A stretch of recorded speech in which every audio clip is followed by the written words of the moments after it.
paraît quand même bizarre de se dire que c'est déjà notre 3e année à faire ça. J'avoue, tu m'as dit que ça durait sûrement qu'une saison, c'est cool que tu sois toujours motivé. Faudrait peut-être faire un truc spécial pour fêter ça. Tu préfères pas attendre les 5 ans? On fera un truc encore plus spécial pour les 5 ans. Ok, mais du coup tu penses à quoi? J'ai bien une idée. Chuchote. Je croyais que tu voulais que chaque épisode soit unique, histoire d'éviter de te répéter. Ouais, mais celui-là, il est particulier, j'ai bien envie de le retravailler un peu, quoi. Je suppose que je peux arranger les contrats pour qu'on ait droit à des exceptions. Et puis on n'en est pas à une contradiction hypocrite près dans tes scripts. Mon ego! Tu fais des vidéos sur YouTube, ça fait longtemps que tu as renoncé.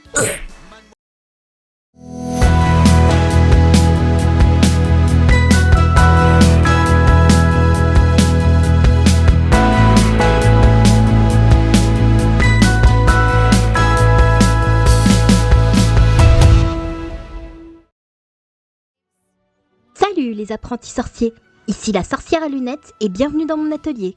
Pour mon 30e épisode de cette série que je pensais pas porter aussi loin, je vais enfreindre une de mes règles personnelles et faire un remake de mon épisode pilote. Le titre qui m'a donné envie de travailler mon sens critique tout en ne perdant pas mes acquis en dessin.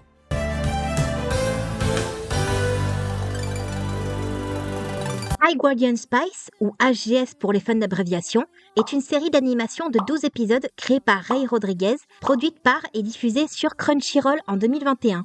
Il n'y a aucune VF à ce jour, même pas québécoise, mais une version sous-titrée existe. Ceci dit, Rodriguez dit avoir développé l'idée depuis son adolescence et a tenté de la vendre à différentes compagnies depuis 2013 au moins. À défaut de trouver des acheteuses, il tentera d'en faire un webcomic en 2017. C'est finalement en 2018 que le tout jeune studio Elation achètera son pitch avant d'être lui-même racheté et renommé Crunchyroll Studio pour l'occasion. En effet, HGS fait partie de ce qu'on appelle les Crunchyroll Originals, qui sont grossièrement résumés leur tentative de faire concurrence aux animés originaux de Netflix, tout en économisant sur les budgets de production en rachetant de petits studios occidentaux et des équipes ayant peu à aucune expérience de production de séries. Belle façon de cracher à la face des personnes qui jusqu'ici payaient ton premium parce que tu t'es engagé à le reverser directement au studio et animatrice japonaise. Production s'avérera plutôt chaotique, avec le travail d'animation qui commence alors que le script du premier épisode n'est pas terminé. Et Crunchyroll en rajoutera une couche en sortant un trailer qui, à défaut de pouvoir montrer davantage que des concepts art, tentera de capitaliser sur l'équipe de production, soi-disant super diversifiée, et leurs projets porteurs de valeurs progressives. Parce que c'est bien connu, un projet ne se vend que si son équipe de production remplit tous les quotas imaginables. Et rien ne crie plus diversité que des femmes blanches dans la quarantaine et aux cheveux plus colorés qu'un village de poneys. Après ce manque flagrant d'autogestion, il n'y aura presque plus aucune communication sur la série, jusqu'à la sortie d'une bande-annonce officielle en 2020. Ouais, pas la meilleure période pour mener une série à terme ni la vendre correctement. La série sera finalement diffusée dans son intégralité le 16 octobre 2021 et continue encore de se faire cracher dessus depuis. C'est pas très rassurant tout ça. Bon, essayons de résumer de quoi parle cette série. Dans monde de fantasy vaguement inspiré de Donjons et Dragons numéro 4975, plus exactement la cité de Lingard, Qui ressemble à n'importe quelle vie d'isekai parce que l'inspiration c'est dur. il existe une école pour devenir un gardien. C'est quoi un gardien? Ben, je crois que le scénario ne l'explique jamais en fait. Guardianship is something special. But what is it exactly? If you knew, you wouldn't be here. Attendez, même vous savez pas? Listen here, children, to the true code of the Guardians. I swear by the power of the wind, trees, sea, and stone to protect and keep the land, holding it dear. I vow to stay curious and engaged, to look at the world with a questioning eye. I honor my name, my family, and my one true self, my multitudes. If I break this oath, by cowardice, greed, sloth, or willful ignorance, may my body be cast upon the stones, my sword broken, and my name erased. This I vow. D'accord, les platitudes vaguement philosophiques c'est bien joli, mais c'est quoi les implications concrètes? Okay, bye. Vous qui entrez dans cette histoire, laissez tout espoir d'un univers bien construit. Construit tout court. Bon, si j'ai bien compris après m'être tapé cette série 3 fois, les gardiens sont des personnes qui utilisent leurs pouvoirs et capacités pour protéger le monde des forces du mal. Et il semble que pour en devenir un, il faut passer par la créativement nommée High Guardian Academy, où on y apprend les arts du combat, de la magie et de la forge apparemment, pendant 3 ans jusqu'à obtention du diplôme. Et dans cet univers qui manque cruellement de piquant, nous suivons les aventures de Rosemary, Sage, Parsley et Thyme, ce qui veut dire respectivement romarin, sauge, persil et thym. Sauf que ça, c'est des herbes aromatiques, pas des épices. Il aurait mieux valu les appeler ruta, saffron, paprika et tarragon pour rester dans le thème. En fait, c'est une référence à Scarborough Fair, une ballade anglaise traditionnelle du XVIIIe siècle qui a été popularisée par Simon Garfunkel en 1966. Tell her to make me a Candlewick shirt. Parsley, sage, rosemary and thyme. D'ailleurs, on entend parfois la musique dans la série.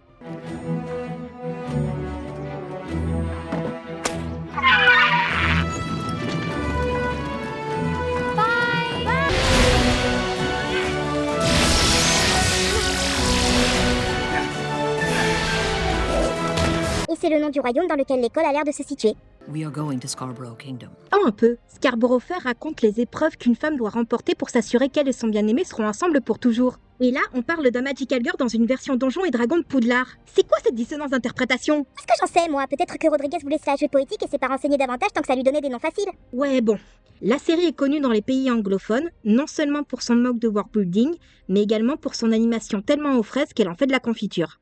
Je vais pas donner tous les détails, mais pour vous donner une idée rien que sur les 4 premiers épisodes, Sage, it's finally here. Can you believe it? I almost can't. We've been preparing our whole lives for this day.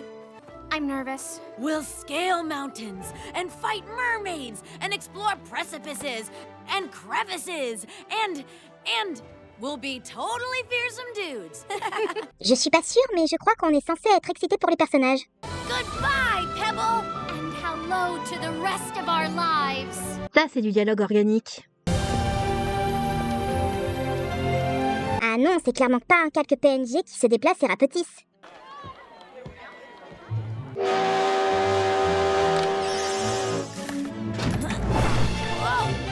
Quoi ça vous sert de prendre le train si t'as un balai volant? You girls want any food? Is sleep a food? We've got strawberry waffles. C'est pas des gaufres, c'est des crêpes. Ils pourraient mieux camoufler leur PNG quand même. Ouh, ça doit faire mal à la nuque ça. Mon dieu, toute cette séquence est un tel concentré de mauvaises animations, ça pourrait détruire le monde. Is that your sister? It's me, actually. You are a girl? I'm transgender.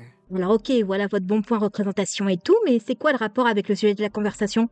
Mais bien sûr, passe au travers, on ne dira rien. D'ailleurs, cette table est magique, il suffit de changer l'angle de caméra et elle fait apparaître ou disparaître des ingrédients. Et cette animation de course, mon dieu. Choo choo train, choo choo train, choo choo train. We're animated like Goombas.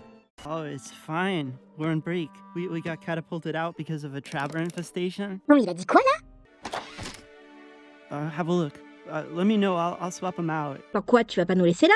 Mais du coup, c'est quoi les terrasphères? C'est comme dans Harry Potter, elles choisissent leur sorcier? Ou bien c'est comme les démons, elles ont besoin d'une conversation avec l'âme ou quoi que ce soit? Explique un peu, t'es payé pour ça après tout!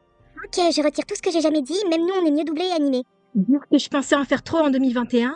C'est limite insultant pour les créateuristes amateurs de voir qu'un truc aussi mal construit a eu assez de budget pour être concrétisé. Il est donc de mon devoir de monter très tard dans le wagon et de proposer des idées plus concrètes pour AGS. En même temps, ce serait pas difficile de faire mieux. À nos marques. Prêts? Dessinons.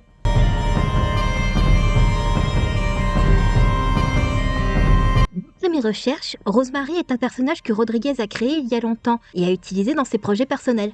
Elle était même l'héroïne de son métrage de fin d'études en 2014. D'où la réutilisation de Scarborough Fair quand il a fini par lui créer des amis pour son comique. Ça reste dissonant. T'es jamais contente? En tout cas, Rosemary est la protagoniste principale de AGS. C'est une apprentie épéiste humaine originaire du village de Pebbles avec sa meilleure amie d'enfance, Sage. Elle entre à l'académie pour suivre les traces de sa mère Lavender, une gardienne légendaire aux faux airs de Griffith, disparue en mission il y a 4 ans. Vous risquez pas de l'oublier vu que sa personnalité se résume au fait d'être triste que sa mère ait disparu.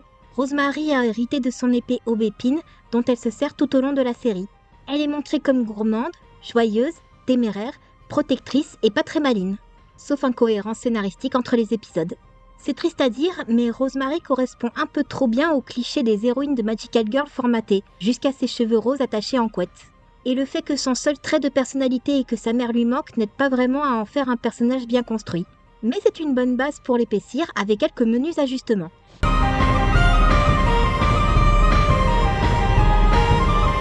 Un des détails les plus urgents à retravailler fut sa coupe de cheveux qui n'a vraiment aucun sens, même si on prend le côté référentiel en compte. Alors je suis partie sur un style qui paraissait plus agressif, mais néanmoins mignon. Ce qui pêche aussi dans l'original, c'est sa jupe bouffante qui ne peut simplement pas être pratique en situation de combat. Alors j'ai décidé de la troquer pour une tenue plus adaptée à ce qu'on imaginerait être une guerrière de niveau 1. Mais je garde son pendentif renfermant une photo de famille et aubépine dans son dos. Un ajout dont je suis assez contente, c'est la cicatrice sur son nez qu'elle considère comme son tout premier symbole de gardienne. Pour l'uniforme de l'école, en plus de le rendre aussi unisexe que possible, j'ai décidé d'assumer l'esprit Harry Potter à peine caché dans la série et de diviser tout ça en 5 guildes de classe D&D aux couleurs de Magique l'Assemblée. Merci à Happy pour le conseil. Quant à sa tenue pour l'émission, je lui ai ajouté une cape pour faire plus héroïque. Ma version de Rosemary serait particulièrement casse-cou et surtout, elle donne toujours l'impression d'avoir la pêche en permanence, au point de foncer tête baissée au devant des ennuis. C'est pas qu'elle ne pense pas à sa sécurité, c'est surtout qu'elle veut obtenir son diplôme et devenir une gardienne le plus rapidement possible. D'ailleurs, pour toi, c'est quoi être un gardien ou une gardienne? Dans ma réécriture, les gardiens sont un ordre d'aventuriers et d'aventurières particuliers chargés de missions complexes par le royaume, dont celle de cartographier des territoires inexplorés et de protéger les civils des attaques des monstres. C'est au cours d'une de ces missions que Lavender a disparu et fut déclarée morte au combat 5 ans avant le début de la série. Sauf que Rosemary refuse d'y croire et décide de devenir une gardienne pour avoir tous les passe-droits nécessaires pour pouvoir aller la chercher. Au fil de la série, elle remettrait les raisons de son engagement et l'héritage de sa mère en question, jusqu'à se découvrir une vocation sincère à protéger les autres.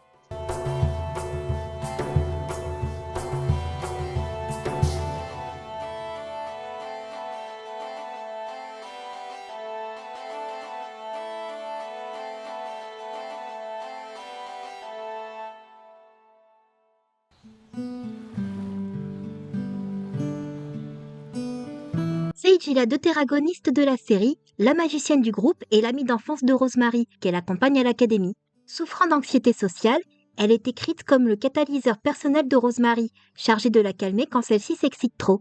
Mais dans l'exécution, elle ressort comme une manipulatrice émotionnelle et possessive de manière malsaine envers Rosemary. Les amitiés toxiques, ça existe et ça peut venir de toutes les identités de genre. S'il vous plaît, renseignez-vous et protégez-vous. Je vais faire un aparté un peu long mais nécessaire pour comprendre en partie le personnage de Sage. Il faut savoir que High Guardian Spice a 2 systèmes de magie.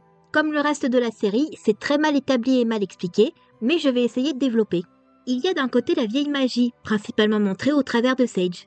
Si j'ai bien compris, elle nécessite de beaucoup étudier, faire beaucoup d'efforts physiques et d'apprendre à dessiner des runes lumineuses dans les airs pour jeter des sorts. Coïncidence ou coup de chance, il y en a un qui avait 3 ans d'avance. Le truc, c'est que chaque sort prend quelque chose à la nature, et il faut donc compenser en lui rendant quelque chose. Genre planter un arbre en remerciement d'un rituel complexe réussi. En comparaison, la nouvelle magie, principalement montrée à travers le reste du casting, ne nécessite que de s'entraîner à manipuler des terrasphères, des petits orbes colorés qui peuvent se changer en baguettes ou bâtons magiques. Et il nécessite apparemment une sorte de connexion ou autre chose, il n'y a rien d'expliqué là-dedans, ça m'énerve. Une fois que c'est fait, les limites deviennent assez floues et apparemment on peut faire un peu ce qu'on veut. Mais les terrasphères consomment beaucoup d'énergie sans rien rendre à la nature, ce qui a des répercussions désastreuses à plus ou moins grande échelle. L'arc de Sage consiste à apprendre à combiner les 2 formes de magie sans pour autant renier ses croyances. Au-delà du message écolo évident, ce conflit de systèmes de magie existe pour montrer que les traditions sont une entrave, m'bouillé, et que le progressisme c'est la liberté, m'bouillé. Well, I mean, your mom wasn't always so conservative. Pour toute la naïveté de ce message, il a en plus le mauvais goût d'être mal exécuté, comme le reste. Et ça n'aide pas non plus que la principale défenseuse de la vieille magie ressemble à un cliché dont même Kiki la petite sorcière se moquerait. On doit malgré tout pouvoir en faire quelque chose.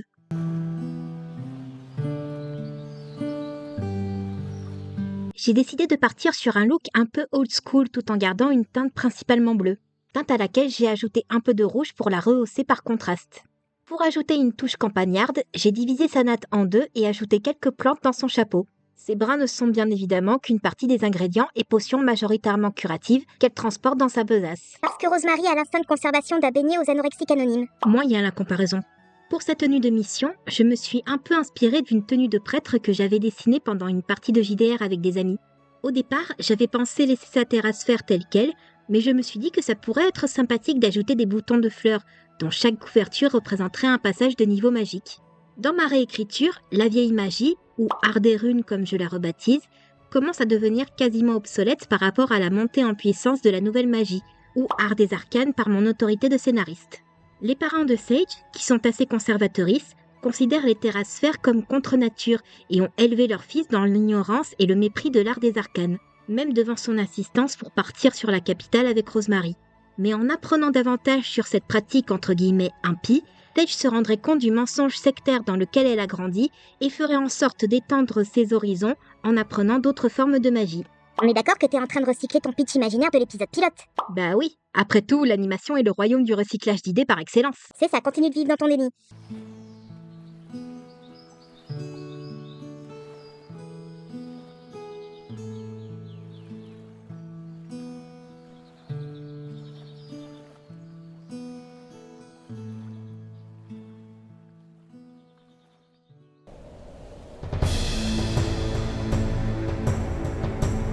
Parsley est la tritagoniste de la série. C'est une naine qui vit et travaille dans la forge familiale à Lingars. Elle est l'aînée d'une très grande fratrie d'apparemment 12 garçons. Attends, quoi? Qui s'agrandit même d'une fille dès le 4e épisode. Non mais sérieux, il leur faut combien de gosses dans cette famille? Son caractère de grande sœur se ressent dans le groupe où elle tente de jouer les médiatrices et de garder la tête sur les épaules autant que possible. Elle est le papillon social du quatuor, comme démontré par son amitié privilégiée avec Time et sa bienveillance envers ceux qui l'entourent sans discrimination d'espèce. Elle a même un certain talent pour s'adapter aux situations les plus improbables avec le sourire. En dépit de sa maturité et de son amour pour sa famille, elle aimerait pouvoir devenir autre chose qu'une deuxième mère pour ses cadets. Bon, son arc se résout en un épisode, ce qui montre que les équipes ne savent vraiment pas gérer leur narration, mais ça reste une bonne idée. C'est juste un peu frustrant que ce ne soit pas exécuté à la hauteur de son potentiel. Donc je vais m'en charger, à commencer par son look. Les pilotes tyroliennes? Je m'en remettrai jamais.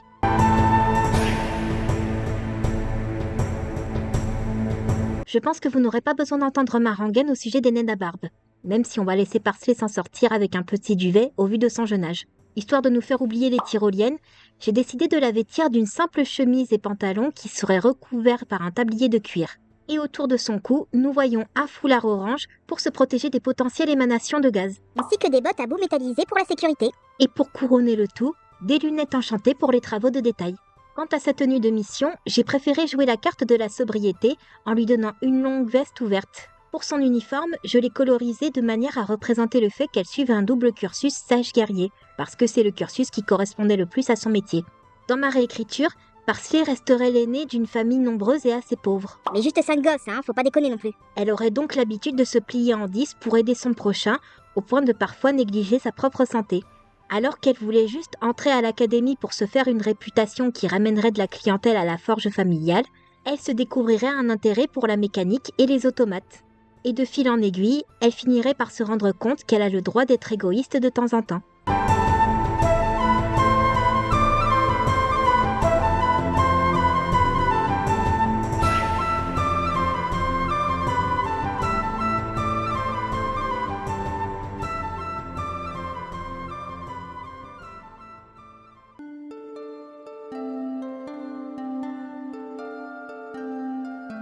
Time est la tétragoniste de la série. Elfe archère au caractère plus qu'introverti, son pays natal a été envahi par une étrange infection qui se répand d'arbre en arbre jusqu'à menacer toute forme de vie sur place, même les animaux.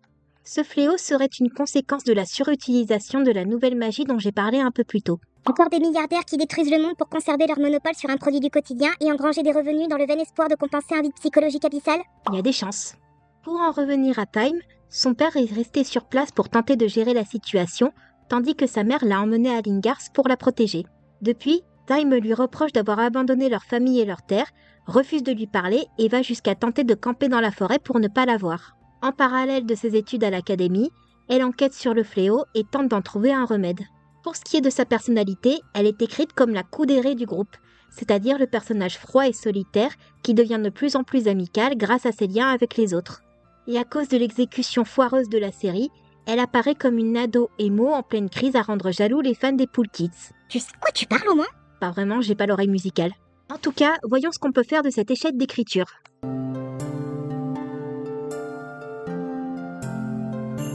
J'ai commencé par lui raccourcir les cheveux, qu'ils paraissent recouvrables par une capuche. Comme une tunique seule n'est pas très pratique en milieu forestier, on lui rajoute un pantalon.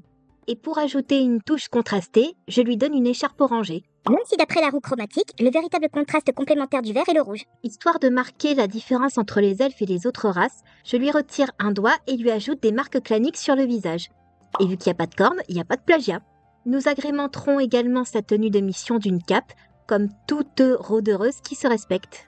Dans ma réécriture, Time serait une des réfugiées elfiques après la soudaine apparition du fléau dans les bois enchantés.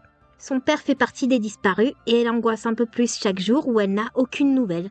Mais elle cache tout ça derrière une apparence de femme intouchable qui n'a besoin de personne, jusqu'à ce que le reste du groupe ne l'aide à accepter sa vulnérabilité. En gros, tu reprends juste la manière dont elle est écrite dans la série. Tu vas pas me dire qu'il n'y a pas un océan entre l'idée et son exécution. Bien sûr que non, c'est juste pour qu'on soit tous sur la même longueur d'onde.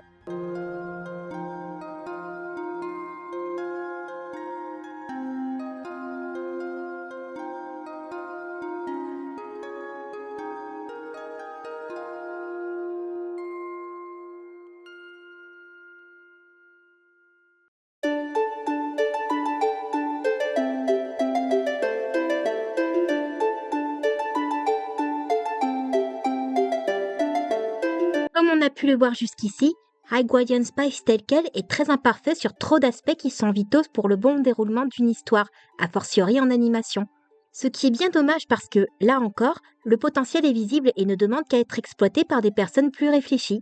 En 2022, Rodriguez a déclaré que les problèmes reprochés à la série, que ce soit au niveau de l'écriture, du mixage sonore ou de l'animation, étaient dus au budget soi-disant trop mince par rapport aux ambitions de l'équipe et de Crunchyroll. Alors il y a les équipes de Spindle Horse, Iron Circus et Chop Chip Animation qui ont laissé un message. Ouais, on n'a pas pris Glitch histoire de rester un minimum juste sur la technique, et Knights of Guinevere n'est pas encore sorti à l'heure de publication de cette vidéo. Ils disent, ce genre d'excuse veut surtout dire qu'on prend l'animation, ses employés et son public pour des jambons. Venez chez nous qu'on vous montre comment on peut exploser le game avec un budget faible.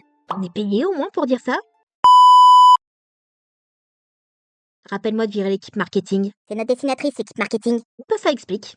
Et si on parlait d'autre chose? J'aimerais donner le maximum de bénéfice du doute à Ray Rodriguez, dont c'était le premier projet professionnel dans lequel il avait le rôle de chef de file à peine sorti de l'école.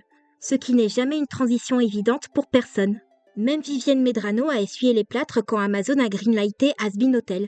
Mais le fait est que dans la production audiovisuelle, il y a plusieurs manières d'échouer qui sont presque toutes rattachées à une forme d'arrogance. Et cette arrogance est elle-même alimentée par d'autres émotions et des convictions qu'on ne remet presque jamais en question. Pour les projets à la Velma, par exemple, leur arrogance est nourrie par un cynisme élitiste et opportuniste qui confère à la malveillance. La seule mauvaise publicité est celle qui ne parle pas de nous, donc nous devons faire le plus de bruit possible en utilisant tous les mots-clés imaginables pour allier les internautes edgy avec ou contre nous. C'est pas comme si on pouvait aimer Scooby-Doo au premier degré après tout. C'est néanmoins différent des projets comme Wish, dont l'arrogance est alimentée par une complaisance à visée universaliste. Pas la peine de faire des efforts, c'est Disney. Il y a une princesse, des chansons, de la magie, un méchant, une mascotte et des refs. Tout le monde va forcément regarder, aimer et acheter, parce que c'est Disney. C'est encore différent des projets comme High Guardian Spice, dont l'arrogance immature mais pas nécessairement malveillante viendrait d'un ou une ado qui ne pense que par le prisme des communautés artistiques en ligne, des fandoms, des réseaux sociaux et de TV tropes. On s'en fiche si l'univers, le système de magie, les personnages et l'intrigue sont mal pensés ou incohérents. On n'aura qu'à les corriger avec des ajouts plus tard. Regardez plutôt comment on combat le patriarcat avec nos super OC queer qui battent les méchants hommes hétérocis. Et les gens qui aiment pas sont que des gros jaloux homophobes et misogynes. Là encore, c'est pas un mal d'avoir des OC qui n'existent que pour réaliser des fanarts et des scènes mignonnes. J'en ai, les artistes dans mes fils d'actu en ont, je suis sûre que vous en avez, et on sent que Rodriguez a beaucoup d'affection pour les siens. Le problème est que ça ne suffit pas pour en faire une histoire correcte, et encore moins une histoire qu'on espère être iconique. Quel que soit le projet dans lequel on se lance, il faut savoir s'entourer de personnes qui peuvent nous canaliser et nous aiguiller dans la bonne direction. Et surtout, il faut savoir prendre du recul, reconnaître quand on s'est foiré et prendre nos responsabilités sans accuser les autres. On ratera encore et encore, mais au moins on progressera jusqu'à faire quelque chose dont on pourra se sentir fier.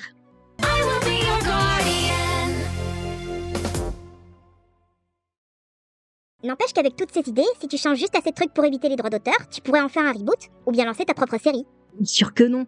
Pour lancer une série, il faut des contacts dans l'industrie, un pitch vendeur, un plan précis, une bibliographique et littéraire complète, avec un univers consistant à défaut d'être étendu, et rassembler des personnes compétentes dans leur domaine.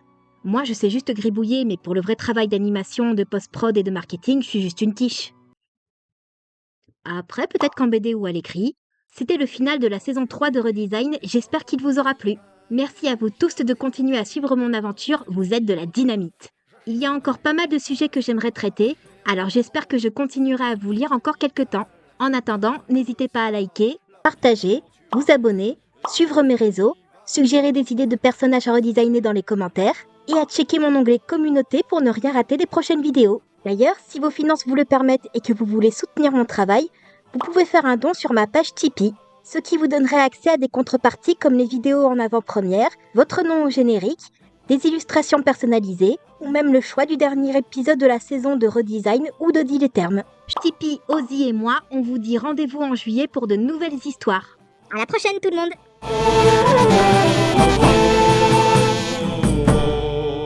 Quand j'aurai mon niveau 10, j'achèterai des pansements pour corriger les erreurs du niveau précédent. C'est surtout ça, la vie d'aventurier.